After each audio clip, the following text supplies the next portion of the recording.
Welcome to our channel लर्निफाई।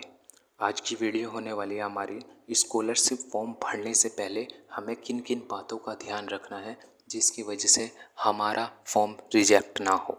तो जो सबसे पहला पॉइंट है वो ये है कि आधार कार्ड में मोबाइल नंबर अटैच होना चाहिए।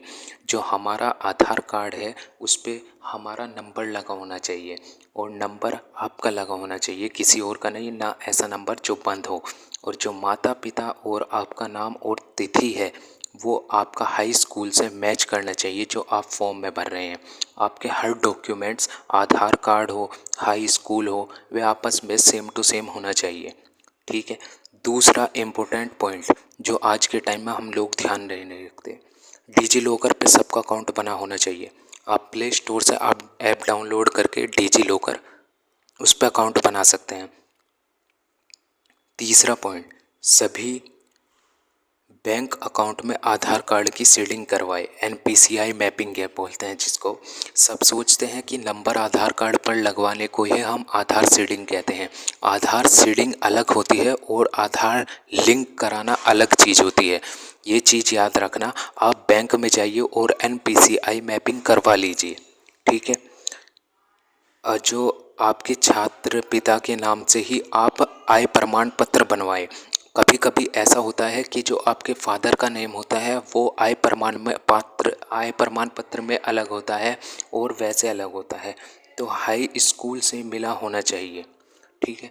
और सामान्य जाति को छोड़कर जितने भी आते हैं ओबीसी, एससी, एसटी, वे सब अपना क्या बनवाएं, जाति प्रमाण पत्र बनवाएं।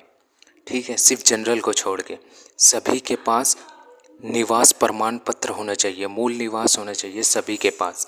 एक इम्पोर्टेंट जो इस साल आई है, किसी भी छात्र का जो बैंक उसने लगाया है स्कॉलरशिप में, वो ना तो आपका फिनो पेमेंट बैंक हो और ना एयरटेल बैंक हो और ना पेटीएम बैंक हो।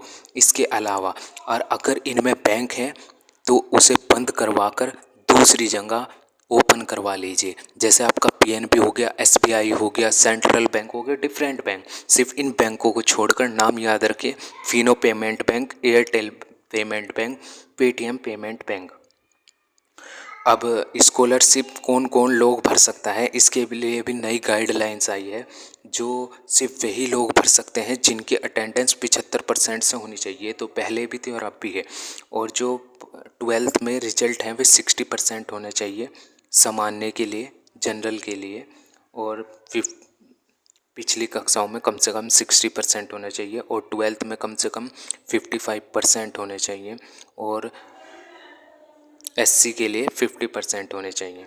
ठीक है। एक इम्पोर्टेंट चीज़, जो हमारी यूपी स्कॉलरशिप की जो डेट है वो जो शुरू होने वाले हैं वे होने वाले हैं हमारे 22/9/2023 से।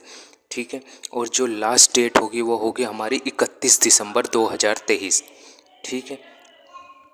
अब जब हम ऑनलाइन आवेदन करेंगे छात्रवृत्ति के लिए, उसमें क्या क्या आपको चीज़ की ज़रूरत है।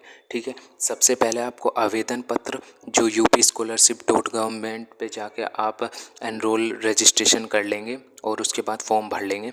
फॉर्म भरकर उसके पीछे आपको आधार कार्ड की फ़ोटोकॉपी लगानी है, बैंक की फ़ोटोकॉपी लगानी है और 10th-12th की मार्कशीट की फ़ोटो लगानी है और इनका सत्यापन भी लगाना है 10th और 12th का।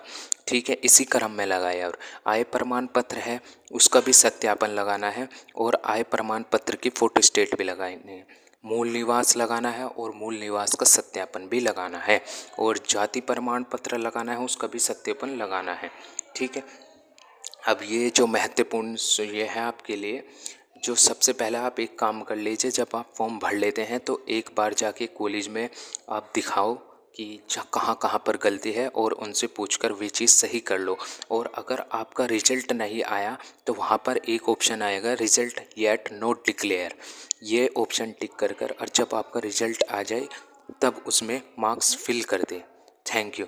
अगर वीडियो आपको अच्छी लगी हो तो चैनल को लाइक करें, सब्सक्राइब करें। Thank you so much.